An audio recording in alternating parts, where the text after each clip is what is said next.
وما بينهما وما تحت الثرى وإن تجهر بالقول فإنه يعلم السر وأخفى الله لا إله إلا هو له الأسماء الحسنى قال الله تبارك وتعالى في القرآن المجيد والفرقان الحميد أعوذ بالله من الشيطان الرجيم بسم الله الرحمن الرحيم إذ يقول لصاحبه لا تحزن إن الله معنا وقال عليه الصلاة والسلام اقتدوا بالذين من بعدهم أبو بكر وعمر أو كما قال صلی اللہ علیہ وآلہ وسلم۔ محبت و ذوق و شوق کے ساتھ درود پاک پڑھ لیں۔ اللہم صلی علی محمد وعلی آل محمد کما صلیت علی ابراہیم وعلی آل ابراہیم انک حمید مجید۔ اللہم بارک علی محمد وعلی آل محمد کما بارکت علی ابراہیم وعلی آل ابراہیم انک حمید مجید۔ یا صاحب الجمال و یا سید البشر من وجهك المنير لقد غفر القمر لا يمكن الثناء كما كان حق بعد الهدى وزربة بالقصة مختصر وأحسن منك لم تر قط عيني وأجمل منك لم تلد النساء خلقت مبرأ من كل عيب كأنك قد خلقت كما تشاء۔ انتہائی واجب الاحترام معززین اسلام، نوجوانوں، بزرگان اسلام، اللہ تبارک و تعالیٰ نے ہماری ہدایت کے لیے انبیاء علیہم السلام کا سلسلہ جاری فرمایا اور اس نبوت و رسالت کو ہم پر، اس آخری امت پر اللہ نے ختم فرما دیا۔ ہمارے آخری نبی محمد رسول اللہ صلی اللہ علیہ وسلم، اللہ نے فرما دیا کہ یہ اب آخری نبی ہیں، ان کے بعد اب کوئی نبی نہیں آئے گا، کہ آپ آخری نبی، آپ کے بعد نبی کوئی نہیں، اور ہم آخری امت، ہمارے بعد امت کوئی نہیں۔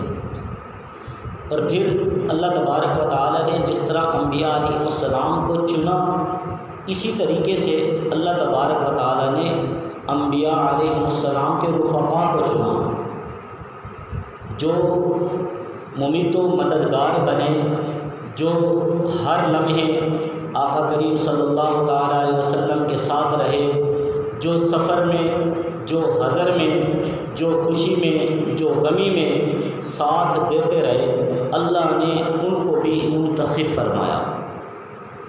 اللہ نے ارواح میں سے انبیاء علیہ السلام کو منتخب فرمایا، انبیاء علیہ السلام میں سے رسولوں کو منتخب فرمایا، رسولوں میں سے محمد الرسول اللہ صلی اللہ علیہ وسلم کو چن لیا، اور پھر آپ کے رفقاء میں اللہ نے پھر امتیں بنائیں، امتوں میں سے اس امت کو چنا، پھر اس امت میں سے اللہ تبارک و تعالی نے چند برگزیدہ ہستیاں، چند مبارک ہستیاں بنائی، پھر ان کو منتخب فرمایا، ان کا انتخاب فرمایا۔ وہ 1.25 ہستیاں، وہ 1.25 مبارک اور پاکیزہ ہستیاں، وہ صحابہ کرام رضوان اللہ علیہم اجمعین کی مبارک جماعت، جن کو اللہ نے اس پوری امت میں منتخب فرمایا۔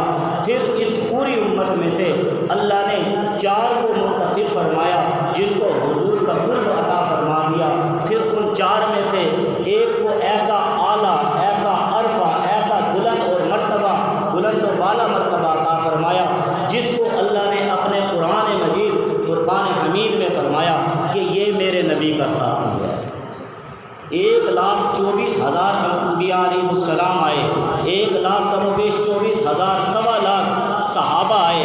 اللہ نے جتنی تعداد انبیاء کی بنائی، اتنی حضور علیہ السلام کے رفقاء کی بنائی، کہ یہ اسی نیج پہ آ رہے ہیں، انہوں نے کام وہی کرنا ہے جو نبی علیہ السلام پہلے کیا کرتے تھے۔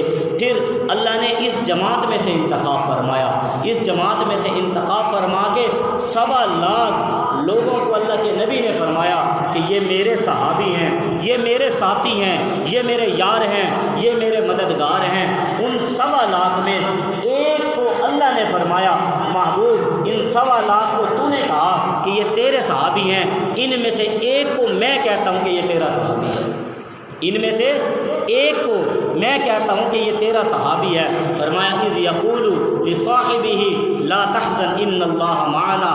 یہ واقع غار کا واقعہ ہے جب ہجرت والی رات حضور علیہ الصلوۃ والسلام سیدنا ابو بکر صدیق رضی اللہ تعالی عنہ کے ہمراہ ہجرت کر کے گئے ہیں۔ وہاں پہ دیکھا جب کافر پیچھے آ رہے ہیں، نقش ڈھونڈتے ڈھونڈتے وہ نشانات دیکھتے دیکھتے قدم کے جب غار کے پاس پہنچے، اللہ تبارک و تعالیٰ نے محبوب علیہ السلام کو تسلی دی۔ محبوب علیہ السلام نے اپنے ساتھی سیدنا ابو بکر صدیق رضی اللہ تعالیٰ عنہ کو تسلی کے جو کلمات کہے، اللہ تبارک و تعالیٰ نے وہ قرآن بنا دیا۔ اور قیامت تک کے لیے یہ اعلیٰ مرتبہ، قیامت تک کے لیے یہ ان کی عزتیں، یہ ان کی بلندیاں آنے والے قیامت تک، آخری حضرت انسان تک یہ کلام پہنچے گا۔ میرے نبی کا یہ معجزہ ہے قرآن مجید فرقان حمید، کیونکہ نبی علیہ الصلوۃ والسلام آخری نبی بن کے آئے ہیں۔ آخری نبی ہونے کا یہ ایک اعزاز ہے کہ، اور یہ ایک چیز تھی کہ اس آخری نبی پر ایک ایسا معجزہ اتارا جاتا جو قیامت تک باقی رہتا۔ اللہ کو پتہ تھا کہ جب یہ میرا نبی آخری ہے، اس پر کتاب بھی میں ایسی نازل فرماؤں جو قیامت تک باقی رہے۔ اللہ نے نبی علیہ السلام پر قرآن مجید فرقان حمید کو نازل فرمایا اور پھر فرمایا انا نحن نزلنا الذکر وانا لہ لحافظون۔ پہلی امتوں میں جو کتابیں آتی رہیں، تورات، زبور، انجیل، یہ 3 بڑی کتابیں آئیں، آسمانی کتابیں تھیں، ان کے اندر رد و بدل ہو گیا۔ کیوں؟ نبی علیہ السلام بعد میں نبی آنے تھے، نبی آتے رہے۔ ہمارے نبی علیہ السلام کے بعد جب کوئی نبی نہیں آئے گا، اللہ نے پھر کتاب ایسی نازل فرمائی کہ قیامت تک کوئی اس کے اندر رد و بدل نہ کر سکے، قیامت تک اس کے اندر کوئی تحریف نہ کر سکے۔ پھر فرمایا انا نحن نزلنا الذکر وانا لہ لحافظون، کہ یہ قرآن میں نے اپنے محبوب پہ نازل کیا ہے۔ اللہ فرما رہا ہے کہ قیامت تک میں اس کا نگہبان ہوں۔ اب اس کی نگہبانی ہوگی، اب اس کے ہر حکم کی نگہبانی ہوگی، اس میں جس صحابی کی جو تعریف ہے اس کی نگہبانی ہوگی، اس بات کی قیامت تک نگہبانی ہوگی کہ حضور کا جو صحابی ہے، جس کو اللہ نے صحابی کہا ہے قرآن مجید میں سورہ توبہ میں 10ویں پارے میں اللہ نے جس کو حضور کا ساتھی کہا ہے وہ صدیق اکبر ہے۔ یہ قیامت تک لکھا رہے گا اور قیامت تک لوگ پڑھتے رہیں گے، قیامت تک یہ سنا جاتا رہے گا، قیامت تک یہ سنایا جاتا رہے گا، اور آنے والا اس کا دل مانے نہ مانے اس کو سننا پڑے گا، اس کو پڑھنا پڑے گا کہ یہ وہ واحد صحابی ہیں جو محبوب علیہ الصلوۃ والسلام کے حضر کے بھی ساتھی ہیں، سفر کے بھی ساتھی ہیں، خوشی کے بھی ساتھی ہیں، غمی کے بھی ساتھی ہیں۔ یہ وہ صحابی ہیں، سب سے پہلے قرآن جن پہ نازل ہوا صدیق اکبر ہیں۔ یہ وہ صحابی ہیں جو سب سے پہلے کلمہ پڑھنے والے ہیں۔ یہ وہ صحابی ہیں جو حضور کے بعد مبلغ اسلام سب سے اول ہیں۔ یہ وہ صحابی ہیں جو حضور علیہ السلام کے بعد سب سے پہلے تبلیغ کا جھنڈا اٹھانے والے ہیں۔ یہ وہ صحابی ہیں جن کے ہاتھ پر عشرہ مبشرہ میں سے 10 صحابہ ایمان لے کے آتے ہیں۔ سیدنا عثمان بن عفان رضی اللہ تعالی عنہ ان میں جلیل القدر صحابہ میں سے موجود ہیں۔ یہ وہ صحابی ہیں جو ایسے قاری قرآن ہیں، جب بیٹھ کے اپنے ریشم کے کپڑوں کی دکان پر قرآن کی تلاوت کرتے ہیں تو لوگ جمع ہو جاتے ہیں، لوگ کہتے ہیں کہ واقعی یہ وہ قرآن ہے جو منزل من اللہ ہے، جو اللہ کی طرف سے نازل کیا گیا ہے۔ یہ وہ کتاب پڑھ رہے ہیں جو لا ریب ہے۔ آپ کی زبان اقدس سے، زبان مطہر منزہ سے، پاکیزہ زبان سے قرآن سن کے 6 صحابہ مسلمان ہوتے ہیں۔ یہ ابو بکر صدیق رضی اللہ تعالیٰ عنہ ہے۔ اللہ نے ان کو کیا مقام عطا فرمایا؟ یہ ایسے پاکیزہ ہیں جن کی بیٹی کا نکاح حضور علیہ السلام سے ہوا، اور یہ اپنی مرضی سے نہیں ہوا، یہ صدیق کی مرضی سے نہیں ہوا، حضور کی اپنی چاہت نہیں تھی، یہ آسمان سے ہوا، یہ اللہ کی چاہت تھی۔ اللہ نے حضرت ابو بکر صدیق کی بیٹی کا نکاح حضور سے کیا، پہلے آسمانوں میں کیا۔ نکاح پڑھانے والا اللہ ہے، گواہ فرشتے ہیں۔ اس مبارک جماعت میں کون دنیا میں لاؤ ایسی ہستی جس کی بیٹی کا نکاح اللہ نے پڑھایا ہوا آسمانوں پہ؟ ایسی مبارک اور پاکیزہ کون سی ذات ہے نبیوں کے بعد؟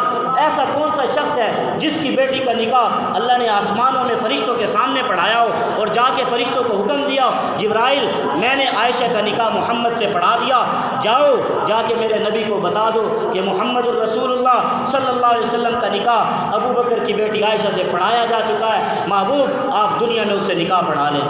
یہ ابو بکر صدیق ہیں، یہ رتبہ رتبہ ان کو ملا ہے جو خود بھی صحابی، جن کا باپ بھی صحابی، جن کا اپنا بیٹا بھی صحابی، یہ حضرت ابوبکر صدیق رضی اللہ تعالیٰ عنہ، جن کو اللہ نے یہ مقام عطا فرمایا۔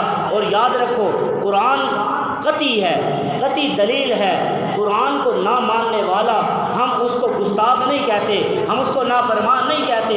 قرآن کو نہ ماننے والے کو کافر کہا جاتا ہے، قرآن کو نہ ماننے والے کو ہم دائرہ اسلام سے خارج سمجھتے ہیں، کیونکہ اس نے دلیل قطعی کا انکار کر دیا۔ جو قرآن کے ایک جز کا انکار کر دے، قرآن کے ایک حرف کا انکار کر دے، خدا کی قسم وہ ہمارے نزدیک اہل سنت والجماعت کے نزدیک دائرہ اسلام سے خارج ہے۔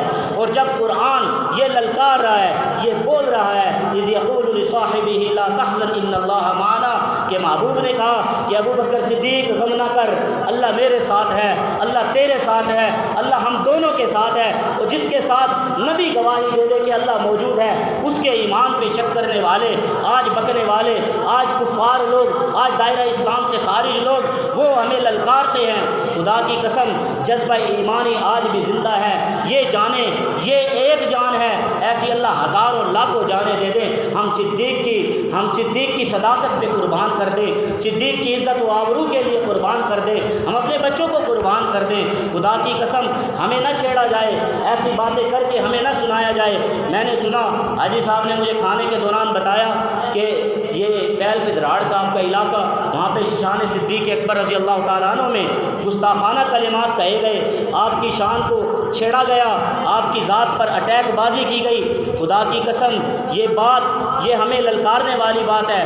پھر اب حکمران کدھر چلے گئے؟ اب کہاں گئی وہ آپ کی وہ حکومتی پالیسی ہے کہ فرقہ وارانیت کو ہوائیں نہ دی جائے؟ ہم کسی کو چھیڑتے نہیں ہیں، اور یاد رکھو یہ ہمیں سبق ملا ہوا ہے، جو ہمیں چھیڑے پھر ہم اس کو چھوڑتے بھی نہیں ہیں، ہم اس کو نہیں چھوڑیں گے۔ جو صدیق کی صداقت پر انگلی اٹھائے گا ہم اس کی انگلی نہیں کاٹیں گے، اس کے بازو کو اس کے تن سے جدا کر دیں گے انشاءاللہ تعالی۔ آپ کا جذبہ ہے کہ نہیں؟ ہاتھ اٹھا کے کہیں گے انشاءاللہ جو انگلی صدیق اکبر رضی اللہ تعالیٰ عنہ کی طرف اٹھے گی ہم اس کے بازو کو نکال دیں گے، جو زبان نکلے گی ہم اس کی گردن اتار دیں گے۔ خدا کی قسم ہمیں نہ چھیڑا جائے، ہمیں معلوم ہے کہ وہ محبوب خدا کے کتنے قریب تھے، ہمیں معلوم ہے کہ محبوب خدا سے ان کی کیا نسبتیں ہیں۔ اور ظالموں تم کیا جانو صدیق کی صداقت کیا ہے؟ ظالموں تمہیں کیا پتہ صدیق کی حیا کیا ہے، اس کی پاک دامنی کیا ہے؟ اور جس کی بیٹی کے بارے میں قرآن کی 18 آیتیں نکل آئیں، جس کی بیٹی کی شان کے بارے میں اللہ وحدہ لا شریک اپنے فرمان کو نازل فرما دے، قیامت تک کے لیے دستور بنا دے، قانون بنا دے، اس صدیق اکبر کی کیا مثالیں دیتے ہو؟ حضور نے فرمایا میرے دوستوں، میرے صحابیوں، آؤ میں تمہیں ایک شخص کے بارے میں فرماتا ہوں، ایک شخص کے بارے میں بتاتا ہوں۔ انی لاعرف رجلا باسمہ واسم ابیہ وامہ لا یاتیہ باب من ابواب الجنہ الا قال مرحبا یا رسول اللہ مرحبا، کہا جائے گا۔ حضور نے فرمایا میرے دوستو سنو، قیامت کا جب دن ہوگا، قیامت کے دن جب لوگ نام اعمال کے لیے پریشان ہوں گے، جب جنت جہنم کے فیصلے ہوں گے، میں ایک ایسے شخص کو جانتا ہوں، اس کو پہچانتا ہوں، اس کے نام کو جانتا ہوں، اس کے باپ کے نام کو جانتا ہوں، اس کی ماں کے نام کو جانتا ہوں۔ جب قیامت کے دن وہ آئے گا جنت کے 8 دروازے اس کو پکاریں گے، 8 دروازوں سے صدا آئے گی ادھر سے آئیے، ادھر سے آئیے، ہر دروازہ پکارے گا کہ یہ شخص میرے درمیان سے گزر جائے۔ وہ دروازہ اپنی سعادت مندی سمجھے گا۔ حضرت سلمان